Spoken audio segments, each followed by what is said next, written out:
ನಮಸ್ಕಾರ ಸ್ನೇಹಿತರೆ, ದೇಶದಲ್ಲಿ ಮತ್ತೆ ಒಂದೇ ಮಾತರಂ ವಿವಾದ ಭುಗಿಲೆದ್ದಿದೆ. ಕಾಂಗ್ರೆಸ್ ಮತ್ತು ಬಿಜೆಪಿ ನಡುವೆ ದೊಡ್ಡ ರಂಪಾಟ ಶುರುವಾಗಿದೆ. ನಾವು ಹಾಡಲ್ಲ ಅಂತ ಅವರು, ನೀವು ಪೂರ್ತಿ ಹಾಡಲೇಬೇಕು ಅಂತ ಇವರು ಹಗ್ಗ ಜಗ್ಗಾಟ ಶುರು ಮಾಡಿದ್ದಾರೆ. ಈ ಕಡೆ ಬಿಜೆಪಿ ಕಾಂಗ್ರೆಸ್ನವರು ದೇಶ ವಿರೋಧಿಗಳು, ವೋಟ್ ಬ್ಯಾಂಕ್ಗೋಸ್ಕರ, ಓಲೈಕೆ ರಾಜಕಾರಣಕ್ಕೋಸ್ಕರ, ಮುಸ್ಲಿಂ ಓಲೈಕೆಗೋಸ್ಕರ ನೀವು ರಾಷ್ಟ್ರೀಯ ಹಾಡಿಗೆನೇ ಅಪಮಾನ ಮಾಡ್ತಾ ಇದ್ದೀರಾ ಅಂತ ದೊಡ್ಡ ದಾಳಿ ಮಾಡಿದೆ.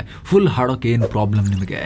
ಎರಡನೇ ಚರಣದ ನಂತರ ಹಿಂದೂ ದೇವತೆಗಳ ಹೆಸರು ಒಂದೆರಡು ಬರುತ್ತೆ, ಅದಕ್ಕೆ ನೀವು ಹಿಂಗೆ ಮಾಡ್ತಾ ಇದ್ದೀರಾ ಅಂತ. ಆತ ಕಾಂಗ್ರೆಸ್ನವರು, ನಾವು ಮಾಡಿರೋದು ಸರಿ ಇದೆ, ಸಂವಿಧಾನವನ್ನು ಫಾಲೋ ಮಾಡ್ತಾ ಇದ್ದೀವಿ. 1930 ಟೈಮ್ನಿಂದಲೂ ಕೂಡ ನಮ್ಮ ಗ್ರೇಟ್ ಫ್ರೀಡಮ್ ಫೈಟರ್ಸ್ ಆಗಿರುವಂತಹ ನೆಹರು, ಗಾಂಧಿ, ಸರ್ದಾರ್ ವಲ್ಲಭಭಾಯ್ ಪಟೇಲ್ ಸೇರಿ ಅವರೆಲ್ಲ ಏನು ಹಾಕ್ಕೊಟ್ಟಿದ್ದಾರೋ ಆ ದಾರಿಲಿ ನಾವು ಹೋಗ್ತಾ ಇದ್ದೀವಿ. ಅವಾಗ ಡಿಸೈಡ್ ಆಗಿರೋದಿದು, ನಮ್ಮ ತಪ್ಪಿಲ್ಲ ಅಂತ ಕಾಂಗ್ರೆಸ್ ಕೂಡ ಡಿಫೆಂಡ್ ಮಾಡ್ಕೊಳ್ತಿದೆ. ಆದರೆ ಸೇಮ್ ಟೈಮ್ ಕಾಂಗ್ರೆಸ್ ಒಳಗಡೆನೆ ಇದಕ್ಕೆ ಅಪಸ್ವರ, ಅಸಮಾಧಾನ ಎಲ್ಲ ಶುರುವಾಗಿದೆ. ಕಾಂಗ್ರೆಸ್ ಸುಮ್ಮನೆ ಬಿಜೆಪಿಯ ಗಾಳಕ್ಕೆ ಬೀಳ್ತಾ ಇದೆ. ಈ ವಿಚಾರದಲ್ಲಿ ಇಷ್ಟೊಂದು ವಿವಾದವನ್ನ ಮೈ ಮೇಲೆ ಎಳ್ಕೊಳ್ಳೋ ಅವಶ್ಯಕತೆ ಇರಲಿಲ್ಲ. ಇದು ಬಿಜೆಪಿಗೇನೋ ಅಡ್ವಾಂಟೇಜ್ ಅಂತ ಕಾಂಗ್ರೆಸ್ನ ಇನ್ಸೈಡರ್ಸೇ ಹೇಳೋಕೆ ಶುರು ಮಾಡಿದ್ದಾರೆ. ಹಾಗಿದ್ರೆ ಏನಿದು ಮತ್ತೆ ಎದ್ದಿರೋ ವಿವಾದ? ಕಾಂಗ್ರೆಸ್ ಹೇಳ್ತಿರೋ 1937 ರೆಸಲ್ಯೂಷನ್ ಏನು, ಅದೇನು ಹೇಳುತ್ತೆ? ಈ ವಿವಾದದ ಬಗ್ಗೆ ಕಾಂಗ್ರೆಸ್ ಒಳಗಡೆನೆ ಅಪಸ್ವರ ಎದ್ದಿರೋದು ಯಾಕೆ? ಬನ್ನಿ ಎಲ್ಲವನ್ನ ಎಳೆಯಾಗಿ ನೋಡ್ತಾ ಹೋಗೋಣ. ನೀವು ನೋಡ್ತಾ ಇದ್ದೀರಾ ಮಸ್ತ್ ಮಗ ಚಾನಲ್, ನಾನು ಅಮರ್ ಪ್ರಸಾದ್. ಮತ್ತೆ ಒಂದೇ ಮಾತರಂ ವಿವಾದ. ಸ್ನೇಹಿತರೆ, ಈ ಒಂದೇ ಮಾತರಂ ವಿವಾದ ಮತ್ತೆ ಶುರುವಾಗಿದ್ದು ಆಗಸ್ಟ್ 15ನೇ ತಾರೀಕು ಸ್ವಾತಂತ್ರ್ಯ ದಿನಾಚರಣೆಯ ದಿನ ದಿಲ್ಲಿಯ ಎಐಸಿಸಿ ಮುಖ್ಯ ಕಚೇರಿಯಲ್ಲಿ ಸ್ವಾತಂತ್ರ್ಯ ದಿನಾಚರಣೆಯ ಧ್ವಜಾರೋಹಣ ನಡೀತಾ ಇತ್ತು. ಎಲ್ಲರೂ ಎದ್ದು ನಿಂತಿರ್ತಾರೆ. ಹಿನ್ನೆಲೆಯಲ್ಲಿ ಒಂದೇ ಮಾತರಂ ಹಾಡು ಪ್ಲೇ ಆಯಿತು. ಆಗ ಕಾಂಗ್ರೆಸ್ ನಾಯಕಿ ಸೋನಿಯಾ ಗಾಂಧಿ ಒಂದೇ ಮಾತರಂ ಪ್ಲೇ ಆಗ್ತಾ ಇರಬೇಕಾದ್ರೇನೆ ಕೈ ಸನ್ನೆ ಮಾಡ್ತಾರೆ, ಅಸಮಾಧಾನದಿಂದ ಅತ್ತಿತ್ತ ಕೊಸರಾಡ್ತಾರೆ. ಆಗ ಪಕ್ಕದಲ್ಲಿದ್ದ ಮಲ್ಲಿಕಾರ್ಜುನ ಖರ್ಗೆ ಅವರೊಂದಿಗೆ ಏನೋ ಮಾತಾಡ್ತಾರೆ. ಯಾವಾಗ ಒಂದೇ ಮಾತರಂ ಪ್ಲೇ ಆಗ್ತಿರೋ ಟೈಮ್ನಲ್ಲಿ ಇಷ್ಟೆಲ್ಲ ಅಸಮಾಧಾನ ಹೊರ ಹಾಕ್ತಾರೆ. ಬೆಂಕಿಗೆ ತುಪ್ಪ ಇದೇ ಸುರಿತು. ಈ ಒಂದು ವಿಡಿಯೋ ಕ್ಲಿಪ್ ಸೋಷಿಯಲ್ ಮೀಡಿಯಾದಲ್ಲಿ ಕಾಡ್ಗಿಚ್ಚಿನಂತೆ ವೈರಲ್ ಆಯಿತು. ಸೋನಿಯಾ ಗಾಂಧಿ ಈ ಹಾಡನ್ನು ಪೂರ್ತಿ ಹಾಡೋಕೆ ವಿರೋಧ ವ್ಯಕ್ತಪಡಿಸ್ತಾ ಇದ್ದಾರೆ, ನಿಲ್ಲಿಸೋಕೆ ಟ್ರೈ ಮಾಡ್ತಿದ್ದಾರೆ. ರಾಷ್ಟ್ರೀಯ ಹಾಡಿಗೆ, ನ್ಯಾಷನಲ್ ಸಾಂಗ್ಗೆ ಅಪಮಾನ ಮಾಡ್ತಾ ಇದ್ದಾರೆ ಅಂತೆಲ್ಲ ಚರ್ಚೆ ಆಯಿತು. ಗೃಹ ಮಂತ್ರಿ ಅಮಿತ್ ಶಾ ಸೇರಿದ ಹಾಗೆ ಇಡೀ ಬಿಜೆಪಿ ಪಡೆ ಕಾಂಗ್ರೆಸ್ ಮೇಲೆ ಮುಗಿಬಿತ್ತು. ಮುಸ್ಲಿಂ ಓಲೈಕೆಗಾಗಿ, ಕೇವಲ ಮುಸ್ಲಿಂ ವೋಟ್ ಬ್ಯಾಂಕ್ಗೋಸ್ಕರ ಸೋನಿಯಾ ಗಾಂಧಿ ಒಂದೇ ಮಾತರಂ ಹಾಡನ್ನ ಅರ್ಧಕ್ಕೆ ನಿಲ್ಲಿಸೋಕೆ ಅಡಚಣೆಯನ್ನ ಮಾಡಿದ್ರು. ಇದು ನ್ಯಾಷನಲ್ ಸಾಂಗ್ಗೆ ಘೋರ ಅಪಮಾನ ಅಂತ ಆರೋಪಗಳನ್ನ ಮಾಡಿದ್ರು. ಆದರೆ ಕಾಂಗ್ರೆಸ್ ಪಾರ್ಟಿ ಆರಂಭದಲ್ಲಿ ಇದನ್ನೆಲ್ಲ ತಳ್ಳಿ ಹಾಕ್ತು. ಇಲ್ಲ ಹಾಗಲ್ಲ, ಇದೆಲ್ಲ ಸುಳ್ಳು, ಪೂರ್ತಿ ಹಾಡನ್ನ ಹಾಡಿದ್ದೀವಿ. ಮಲ್ಲಿಕಾರ್ಜುನ ಖರ್ಗೆ ಅವರಿಗೆ ಏಜ್ ಆಗಿದೆ, ತುಂಬ ಹೊತ್ತಿನಿಂದ ನಿಂತ್ಕೊಂಡಿದ್ರು, ಹಾಗಾಗಿ ಅವ್ರಿಗೊಂದು ಕುರ್ಚಿ ತಂದು ಕೊಡಿ ಅಂತ ಸೋನಿಯಾ ಗಾಂಧಿ ಸಿಬ್ಬಂದಿಗೆ ಕೈ ಸನ್ನೆ ಮಾಡಿದ್ದು ಹಾಡು ನಿಲ್ಲಿಸೋಕೆ ಅಲ್ವೇ ಅಲ್ಲ ಅಂತ ಕಾಂಗ್ರೆಸ್ ಕೌಂಟರ್ ಕೊಡುತ್ತೆ. ಓಕೆ, ನೆಕ್ಸ್ಟ್ ಹೋಗೋಕ್ಕಿಂತ ಮುಂಚೆ ಇಲ್ಲಿ ಒಂದು ಸಣ್ಣ ಫ್ಯಾಕ್ಟ್ ಏನು ಅಂದರೆ, ಬಹಳ 10-20 ವರ್ಷಗಳ ಅಂತರ ಇಲ್ಲ. ಮಲ್ಲಿಕಾರ್ಜುನ ಖರ್ಗೆ ಅವರಿಗೆ 84, ಸೋನಿಯಾ ಗಾಂಧಿ ಅವರಿಗೆ 79-80 ಆಸುಪಾಸಲ್ಲಿದ್ದಾರೆ. 4 ವರ್ಷಗಳ ವ್ಯತ್ಯಾಸ ಅಷ್ಟೇ. ಓಕೆ, ನಾವು ಮುಂದಕ್ಕೆ ಹೋಗೋಣ. ಅಷ್ಟರಲ್ಲಾಗಲೇ ಇದು ಬಹಳ ದೊಡ್ಡ ಪ್ರಮಾಣದಲ್ಲಿ ಚರ್ಚೆ ಆಗ್ತಾ ಇತ್ತು. ಬಿಜೆಪಿ ನಿರಂತರವಾಗಿ ಈ ವಿಚಾರವನ್ನು ಹೈಲೈಟ್ ಮಾಡಿ ಅಟ್ಯಾಕ್ ಮಾಡ್ತಾ ಇತ್ತು. ದಿಲ್ಲಿ ಮತ್ತು ನಮ್ಮ ಕರ್ನಾಟಕದಲ್ಲೂ ಕೂಡ ರಾಷ್ಟ್ರೀಯ ಹಾಡಿಗೆ ಅಪಮಾನ ಮಾಡಿದ್ದಾರೆ ಅಂತ ಹೇಳಿ ಪೊಲೀಸ್ ಸ್ಟೇಷನ್ನಲ್ಲಿ ಕಾಂಗ್ರೆಸ್ ನಾಯಕರ ವಿರುದ್ಧ FIRಗಳು ಕೂಡ ದಾಖಲಾಗ್ಬಿಟ್ವು. ಕಾಂಗ್ರೆಸ್ ಹೊಸ ದಾಳ. ಏನಿದು 1937 ನಿರ್ಣಯ. ಈ ಘಟನೆಯ ತೀವ್ರತೆ ಜಾಸ್ತಿ ಆಗ್ತಿದ್ದ ಹಾಗೆ ಕಾಂಗ್ರೆಸ್ ಇದ್ದಕ್ಕಿದ್ದ ಹಾಗೆ ಆಗಸ್ಟ್ 19ನೇ ತಾರೀಕು ದಿಲ್ಲಿಯಲ್ಲಿ ಕಾಂಗ್ರೆಸ್ ಕಾರ್ಯಕಾರಿ ಸಮಿತಿಯ ಮೀಟಿಂಗ್ ಕರೆಯಿತು. ಆ ಮೀಟಿಂಗ್ ನಲ್ಲಿ ಕಾಂಗ್ರೆಸ್ ತಗೊಂಡ ಅಫಿಷಿಯಲ್ ಡಿಸಿಷನ್ ಇದೆಯಲ್ಲ, ಇದು ಕೋಲಾಹಲಕ್ಕೆ ಕಾರಣ ಆಗಿದೆ. ಕಾಂಗ್ರೆಸ್ ಅಫಿಷಿಯಲಿ ಹೇಳಿದೆ, ಹೌದು, ನಾವು ಫುಲ್ ಹಾಡನ್ನ ಹಾಡಲ್ಲ ಅಂತ. ನಾವು ಇನ್ನು ಮುಂದೆ ಪಕ್ಷದ ಯಾವುದೇ ಕಾರ್ಯಕ್ರಮದಲ್ಲೂ ಒಂದೇ ಮಾತರಂನ ಮೊದಲ 2 ಚರಣಗಳನ್ನ ಮಾತ್ರ ಹಾಡ್ತೀವಿ ಅಂತ ಕಾಂಗ್ರೆಸ್ ಪಾರ್ಟಿ ಹೇಳ್ತು. ಇದಕ್ಕೆ 1937 ಕಾಂಗ್ರೆಸ್ ಪಾರ್ಟಿಯ ರೆಸಲ್ಯೂಷನ್ ಅನ್ನ ಫಾಲೋ ಮಾಡ್ತೀವಿ ಅನ್ನೋ ಸಮಜಾಯಿಷಿಯನ್ನ ಕೂಡ ಕೊಟ್ರು. ಅಷ್ಟಕ್ಕೂ 1937 ರೆಸಲ್ಯೂಷನ್ ಏನು ಅಂತ ನೋಡಿದ್ರೆ, 1875 ಬಂಕಿಮಚಂದ್ರ ಚಟರ್ಜಿ ಅವರು ಈ ಒಂದೇ ಮಾತರಂ ಕವಿತೆಯನ್ನ ಬರೆದ್ರು. ಸ್ನೇಹಿತರೆ, 1882 ಅವರದ್ದೇ ಆದ ಆನಂದ ಮಠ ಅನ್ನೋ ಕಾದಂಬರಿಯಲ್ಲಿ ಇದು ಪ್ರಕಟನೂ ಆಯಿತು. ಇದನ್ನ ಆಗ ಬ್ರಿಟಿಷರ ವಿರುದ್ಧ ಭಾರತೀಯರನ್ನ ಒಗ್ಗೂಡೋಕೆ ರಾಷ್ಟ್ರಭಕ್ತಿ, ದೇಶಪ್ರೇಮದ ಗೀತೆಯಾಗಿನೇ ಇದನ್ನು ಬರೆಯಲಾಗಿರುತ್ತೆ. ಸ್ವಾತಂತ್ರ್ಯ ಚಳುವಳಿಯ ಟೈಮ್ನಲ್ಲಿ ಬ್ರಿಟಿಷರ ಎದೆಯಲ್ಲಿ ಒಂದೇ ಮಾತರಂ ನಡುಕವನ್ನ ಹುಟ್ಟಿಸಿತ್ತೆ ಆಕ್ಚುಲಿ. ಆದರೆ ಈ ಗೀತೆಯಲ್ಲಿ ಒಟ್ಟು 6 ಚರಣಗಳಿವೆ, ಸ್ಟ್ಯಾನ್ಸಾಸ್. ಇದರ ಮೊದಲ 2 ಚರಣಗಳಲ್ಲಿ ದೇಶದ ಬಗ್ಗೆ ಮತ್ತು ಪ್ರಕೃತಿಯ ಬಗ್ಗೆ ಅದ್ಭುತವಾದ ವರ್ಣನೆ ಇದೆ. ಆದರೆ ಮುಂದಿನ 4 ಚರಣಗಳಲ್ಲಿ ದುರ್ಗೆ, ಸರಸ್ವತಿ ದೇವತೆಗಳ ಉಲ್ಲೇಖಗಳು ಬರ್ತವೆ. ಭಾರತವನ್ನ ದೇವರಿಗೆ ಕಂಪೇರ್ ಮಾಡಲಾಗುತ್ತೆ. ಇದು ಆಗ 1937 ಟೈಮ್ನಲ್ಲಿ ವಿವಾದ ಆಗಿತ್ತು. ಏನಾಯ್ತು ಅಂತ ಹೇಳಿದ್ರೆ, ಇದು ಇಸ್ಲಾಂನ ನಂಬಿಕೆಗೆ ವಿರುದ್ಧ ಅನ್ನೋ ಚರ್ಚೆಯನ್ನ ಮುಸ್ಲಿಂ ಲೀಗ್ ಮುಂದಿಡ್ತು. ನಾವು ಹಾಡಲ್ಲ ಇದನ್ನ ಅಂತ ಹೇಳಿ, ಮೈನಾರಿಟಿಗಳ ಮೇಲೆ ಇದನ್ನ ಫೋರ್ಸ್ಫುಲಿ ಇಂಪೋಸ್ ಮಾಡಲಾಗ್ತಿದೆ ಅಂತ ಹೇಳಿ ಮಹಮ್ಮದ್ ಅಲಿ ಜಿನ್ನಾ ಹೇಳಿದ್ರು. ಇದು ಆಗ ಬ್ರಿಟಿಷರ ವಿರುದ್ಧ ಫೈಟ್ ಮಾಡ್ತಿದ್ದ ಕಾಂಗ್ರೆಸ್ ನಾಯಕರ ತಲೆನೋವಿಗೆ ಕಾರಣ ಆಗುತ್ತೆ. ಮತ್ತೆ ದೇಶದ ಯೂನಿಟಿ ಒಡೆದು ಹೋಗಬಹುದು, ದೇಶ ಒಡೆದು ಹೋಗುತ್ತೆ ಅನ್ನೋ ಭಯ ಚರ್ಚೆ ಶುರುವಾಗುತ್ತೆ. ಸೊ ಆಗ ಸಾಹಿತ್ಯ ದಿಗ್ಗಜ, ನಮ್ಮ ರಾಷ್ಟ್ರಗೀತೆಯ ರಚನೆಕಾರ ರವೀಂದ್ರನಾಥ್ ಟ್ಯಾಗೋರ್ ಒಂದು ಪ್ರಪೋಸಲ್ ಇಡ್ತಾರೆ.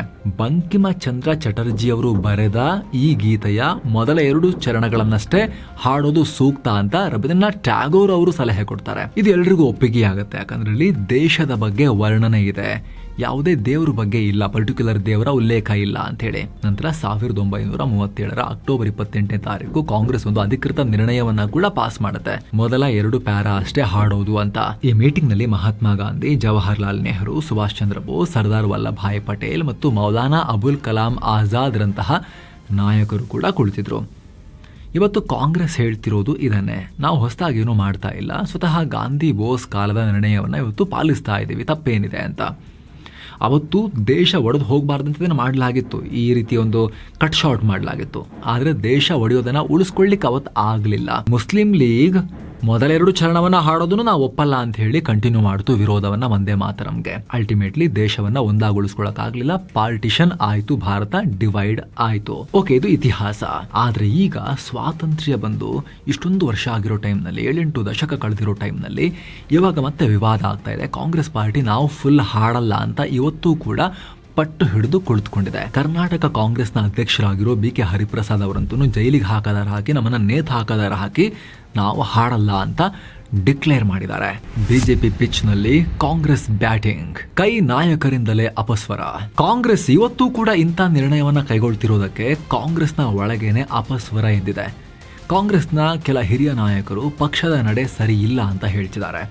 ಅವರ ವಾದ ಏನು ಅಂತ ಹೇಳಿದ್ರೆ, ಬಿಜೆಪಿ ಯಾವತ್ತಿಗೂ ನ್ಯಾಷನಲಿಸಂ, ರಾಷ್ಟ್ರೀಯತೆ ವಿಚಾರದಲ್ಲಿ ಅಗ್ರೆಸಿವ್. ನಾವು ಅವರ ಪಿಚ್ಚಲ್ಲಿ ಅವ್ರದ್ದೇ ಆಟ ಆಡೋಕೆ ಹೋಗಿ ಸಿಕ್ಕಾಕೊಳ್ತಾ ಇದ್ದೀವಿ. ಇದು ಬೇಡವಾಗಿತ್ತು ನಮಗೆ ಅಂತ ಹೈಕಮಾಂಡ್ಗೆ ಅಲಾರ್ಮ್ ಕೊಟ್ಟಿದ್ದಾರೆ. ನಾವು ಸುಮ್ಮನೆ ಭಾವನಾತ್ಮಕ ವಿಚಾರಗಳನ್ನ ಕೆದಕಿ ಬಿಜೆಪಿಯ ಬಾಯಿಗೆ ಬೀಳ್ತಾ ಇದ್ದೀವಿ. ಇದರಲ್ಲಿ ಅರ್ಥನೇ ಇಲ್ಲ, ಬೇಡ ಆಗಿತ್ತು ಇದು ಅಂತ.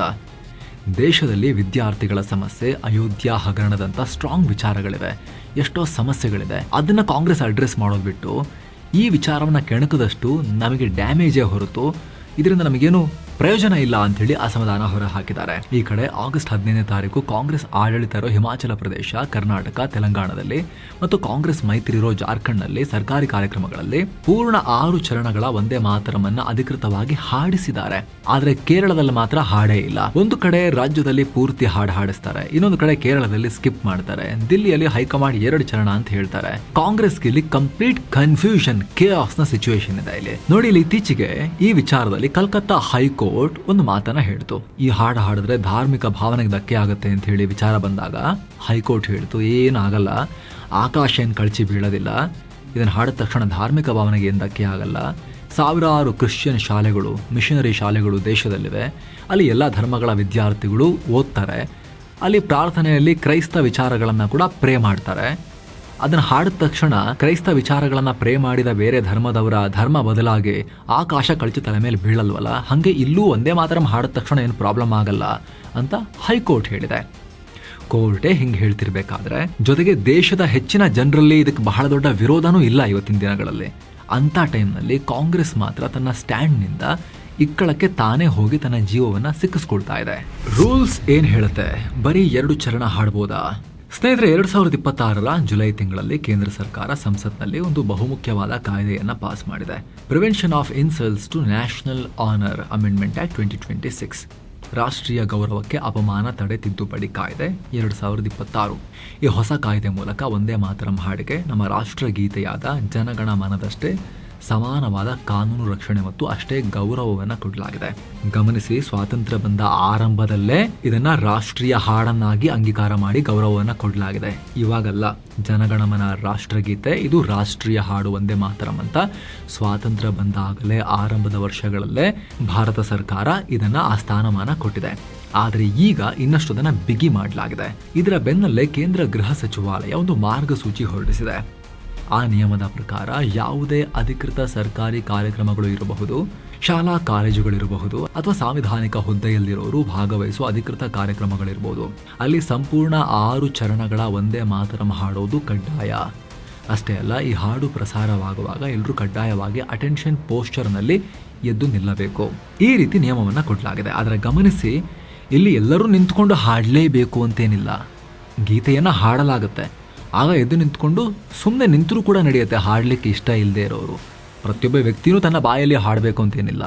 ಪ್ರೋಗ್ರಾಮ್ನಲ್ಲಿ ಹಾಡಬೇಕು, ಉಳಿದವರು ಕಡ್ಡಾಯವಾಗಿ ಅದಕ್ಕೆ ಗೌರವ ಸಲ್ಲಿಸೋ ರೀತಿ ನಿಂತಿರಬೇಕು. ಅದಕ್ಕೆ ಅಡಚಣೆ ಮಾಡಬಾರ್ದು, ಅದಕ್ಕೆ ತಡೆಯನ್ನು ಒಡಬಾರ್ದು. ಅದಿರೋದು ಇವಾಗಲೂ ಕೂಡ ಲೇಟೆಸ್ಟ್ ನಿಯಮ ಕೂಡ ಪ್ರತಿಯೊಬ್ಬರು ನಾಗರಿಕರು ಹಾಡಬೇಕು ಅಂತ ಎಲ್ಲೂ ಕಡ್ಡಾಯ ಮಾಡೋದಿಲ್ಲ. ಹಾಡೋಕ್ಕೆ ಎಲ್ರಿಗೂ ಈ ಗೀತೆ ಆಲ್ರೆಡಿ ಫುಲ್ ಬರುತ್ತೆ ಅಂತಲೂ ಹೇಳೋಕ್ಕಾಗೋದಿಲ್ಲ. ಎಲ್ಲರ ಮೆಮೊರಿ ಶಕ್ತಿ ಕೂಡ ಸೇಮ್ ಇರೋದಿಲ್ಲ, ಬರೀ ಧಾರ್ಮಿಕ ಭಾವನೆ ಅಲ್ವಾ. ತುಂಬ ಜನಕ್ಕೆ ರಾಷ್ಟ್ರಗೀತೆನೇ ಪೂರ್ತಿಯಾಗಿ ಒಂದು ಪದ ತಪ್ಪಿಲ್ಲದೆ ಹಾಡಕ್ಕೆ ಬರೋದಿಲ್ಲ, ಸಚಿವರುಗಳಿಗೆ ಬರಲ್ಲ ತುಂಬ ಜನಕ್ಕೆ. ಹಂಗಿರ್ಬೇಕಾದ್ರೆ ವಂದೇ ಮಾತರಂ ಹಾಡೋದು ಪ್ರತಿಯೊಬ್ಬ ವ್ಯಕ್ತಿಗೂ ಕಡ್ಡಾಯ ಅಲ್ಲ, ಪ್ರೋಗ್ರಾಮ್ನಲ್ಲಿ ಹಾಡೋದು ಕಡ್ಡಾಯ. ಹಾಡೋರು ಹಾಡ್ತಾರೆ, ಅದಕ್ಕೆ ಹಾಡುಗಾರರು ಇರ್ತಾರೆ, ಪ್ಲೇ ಮಾಡಲಾಗತ್ತೆ. ನಿಂತವರು ಗೊತ್ತಿದ್ದವ್ರು ಹಾಡ್ಬೋದು, ಗೊತ್ತಿದ್ದಷ್ಟು ಹಾಡ್ಬೋದು, ಒಂದು ಪದವೂ ಹಾಡದೆ ಸುಮ್ಮನೆ ನಿಂತ್ಕೊಳ್ಬೋದು. ಇದು ಈ ಡಿಸ್ಟಿಂಕ್ಷನ್ ಅನ್ನು ಗಮನಿಸಬೇಕು. ಒಟ್ಟಲ್ಲಿ ಸ್ನೇಹಿತರೆ, ಸ್ವಾತಂತ್ರ್ಯ ಹೋರಾಟದ ಟೈಮ್ನಲ್ಲಿ ಕೋಟ್ಯಂತರ ಭಾರತೀಯರನ್ನ ಒಗ್ಗೂಡಿಸಿದ್ದ ಹಾಡಿದು ವಂದೇ ಮಾತರಂ. ಬ್ರಿಟಿಷರ ಎದೆಯಲ್ಲಿ ನಡುಕ ಹುಟ್ಟಿಸಿದ್ದ ಹಾಡಿದು. ಆದ್ರೆ ಇದು ಪೊಲಿಟಿಕಲ್ ಅಜೆಂಡಾ ಆಗಿದೆ. ಒಂದು ಕಡೆ ಬಿಜೆಪಿ ಈ ವಿಚಾರವನ್ನು ಇಟ್ಕೊಂಡು ತನ್ನ ನ್ಯಾಷನಲಿಸಂ ಮತ್ತು ರಾಷ್ಟ್ರೀಯತೆಯ ಅಜೆಂಡಾವನ್ನ ಮತ್ತಷ್ಟು ಬಲವಾಗಿ ಪ್ರೊಜೆಕ್ಟ್ ಮಾಡ್ತಾ ಇದೆ. ಇನ್ನೊಂದು ಕಡೆ ಕಾಂಗ್ರೆಸ್ ತನ್ನದೇ ಇತಿಹಾಸವನ್ನು ಸಮರ್ಥಿಸಿಕೊಳ್ಳೋಕೆ ಹೋಗಿ, ಅದು ಸ್ವಾತಂತ್ರ್ಯ ಪೂರ್ವದ, ವಿಭಜನೆ ಪೂರ್ವದ ಇತಿಹಾಸವನ್ನು ಸಮರ್ಥಿಸಿಕೊಳ್ಳಿಕ್ಕೆ ಹೋಗಿ ಈಗ ಡಿಫೆನ್ಸಿವ್ ಆಗಿ ಬ್ಯಾಕ್ ಫುಟ್ಗೆ ತಳ್ಳಲ್ಪಟ್ಟಿದೆ. ರಾಜಕೀಯ ಏನೇ ಇರಲಿ, ದೇಶದ ಐಕ್ಯತೆಯ ಸಂಕೇತವಾದ ರಾಷ್ಟ್ರೀಯ ಹಾಡೊಂದು ಪದೇ ಪದೇ ವಿವಾದಕ್ಕೆ ಒಳಗಾಗೋದು ಒಳ್ಳೆ ಬೆಳವಣಿಗೆ ಅಂತೂ ಖಂಡಿತ ಅಲ್ಲ. ಈ ಬಗ್ಗೆ ನಿಮ್ಮ ಒಪಿನಿಯನ್ ಏನು? ನಮ್ಮ ದೇಶದಲ್ಲಿ, ನಮ್ಮ ದೇಶದ ಪಾಪ್ಯುಲೇಷನ್ಗೆ ಅದು ಯಾವುದೇ ಧರ್ಮವನ್ನು ಫಾಲೋ ಮಾಡೋರಾಗಿರ್ಬೋದು, ವಂದೇ ಮಾತರಂ ಹಾಡೋಕೆ ನಿಜವಾಗ್ಲೂ ಕೂಡ ಪ್ರಾಬ್ಲಮ್ ಆಗುತ್ತೆ ಅಂತ ನಿಮಗೆ ಅನಿಸುತ್ತಾ? ಅಥವಾ ಜನರಿಗೆ ಇಲ್ದಿರೋ ಪ್ರಾಬ್ಲಮನ್ನು ಪೊಲಿಟಿಕಲ್ ಪಾರ್ಟಿಗಳು ಅವರೇ ಅದನ್ನು ಹೈಲೈಟ್ ಮಾಡ್ತಿದ್ದಾರೆ ಅಂತ ನಿಮಗೆ ಅನಿಸುತ್ತಾ? ಮಿಸ್ ಇಲ್ಲದೆ ಕಾಮೆಂಟ್ ಮಾಡಿ ತಿಳಿಸಿ ನಿಮ್ಮ ಒಪಿನಿಯನನ್ನು. ನೀವು ನೋಡ್ತಿರೋರು ನೀವೇ ಹೇಳಿ, ನಿಮಗೆ ಯಾವುದಾದ್ರೂ ನೀವು ಫಾಲೋ ಮಾಡದ ಇನ್ಯಾವುದೋ ಒಂದು ಧರ್ಮದ ಏನಾದರೂ ಹಾಡಿತ್ತು ಅಂತ ಹೇಳಿದ್ರೆ ಹಾಡೋದ್ರಲ್ಲಿ ದೊಡ್ಡ ಪ್ರಾಬ್ಲಮ್ ಅಂತ ಅನ್ಸುತ್ತಾ? ಅಸಹಿಷ್ಣುತೆ ಫೀಲ್ ಆಗುತ್ತಾ ಒಳಗಡೆ? ಮಿಸ್ ಇಲ್ಲದೆ ಒಪಿನಿಯನ್ ತಿಳಿಸಿ. ಗಮನಿಸಿ, ವಂದೇ ಮಾತರಂ ಬಗ್ಗೆ ನಾನು ಹೇಳ್ತಿಲ್ಲ, ಧಾರ್ಮಿಕ ಹಾಡಂತದನ್ನು ಹೇಳ್ತಿಲ್ಲ. ನಿಮಗೆ ಯಾವುದೋ ಒಂದು ಧರ್ಮದ ಯಾವುದೋ ಒಂದು ಪ್ರೇಯರ್ ನಿಮ್ಮ ಕಿವಿಗೆ ಬಿತ್ತು ಅಂತ ಹೇಳಿದ್ರೆ, ಇದನ್ನು ರಾಷ್ಟ್ರಗೀತೆ, ರಾಷ್ಟ್ರೀಯ ಹಾಡೋದನ್ನು ಬಿಟ್ಟು ಜನರಲ್ ಆಗಿ ಕೇಳ್ತಿರೋದು, ಅದನ್ನು ಕೇಳಿದಾಗ ಅದನ್ನು ರಿಪೀಟ್ ಮಾಡೋದು ನಿಮಗೆ ತುಂಬ ಅಲರ್ಜಿ ರಿಯಾಕ್ಷನ್ ಆಗುವಂಥ ಒಂದು ವಿಚಾರ ಅಂತ ಅನಿಸುತ್ತಾ? ಅದನ್ನು ಮಿಸ್ ಇಲ್ಲದೆ ಕಾಮೆಂಟ್ ಮಾಡಿ ತಿಳಿಸಿ. ನಾವು ಎಷ್ಟು ಸಹಿಷ್ಣುಗಳು ನಮ್ಮ ದೇಶದವರು ಅಂಥೇಳಿ ನಾವು ಒಂಚೂರು ಅಂದಾಜು ಮಾಡೋಣ. ಥ್ಯಾಂಕ್ ಯು ಸೋ ಮಚ್ ಸ್ನೇಹಿತರೆ. ಮತ್ತೆ ಭೇಟಿ ಆಗ್ತಿರೋಣ. ಕಡೆದಾಗಿ ನಿಮ್ಮಲ್ಲಿ ಒಂದು ಮನವಿ, ನೀವು ವಿಡಿಯೋ ಕೆಳಗಿರೋ ಜಾಯಿನ್ ಬಟನ್ ಮೂಲಕ ನಮ್ಮ ಚಾನಲ್ಗೆ ಮೆಂಬರ್ ಆಗಿ ಜಾಯಿನ್ ಆಗ್ಬೋದು. ಇಂಥ ಮತ್ತಷ್ಟು ಇನ್ಫಾರ್ಮೇಟಿವ್ ವೀಡಿಯೋಸ್ ಮಾಡೋಕ್ಕೆ ನಮಗೆ ನಿಮ್ಮ ಸಪೋರ್ಟನ್ನು ಕೊಡ್ಬೋದು. ನೀವು ಜಾಯಿನ್ ಆದಾಗ ನಿಮಗೆ ಹಲವಾರು ಸ್ನೇಹಿತರೆ ಮೆಂಬರ್ ಓನ್ಲಿ, ಪ್ರತ್ಯೇಕ ಮೆಂಬರ್ಗಳಿಗೆ ಮಾತ್ರ ಸೀಮಿತ ಆಗಿರೋ ವೀಡಿಯೋಸ್ ಕೂಡ ಸಿಗುತ್ತೆ. ಹಾಗೂ ಹಲವಾರು ಸ್ಪೆಷಲ್ ವೀಡಿಯೋಸ್ ಮೆಂಬರ್ಸ್ಗೆ ನಿಮಗೆ ಮೊದಲು ಸಿಗುತ್ತೆ ಜಾಯಿನ್ ಆದಾಗ. ಆಸಕ್ತರು ಮಿಸ್ ಇಲ್ಲದೆ ಚೆಕ್ ಮಾಡಿ. ಮತ್ತೆ ಭೇಟಿ ಆಗ್ತಿರೋಣ ಸ್ನೇಹಿತರೆ. ನಮಸ್ಕಾರ.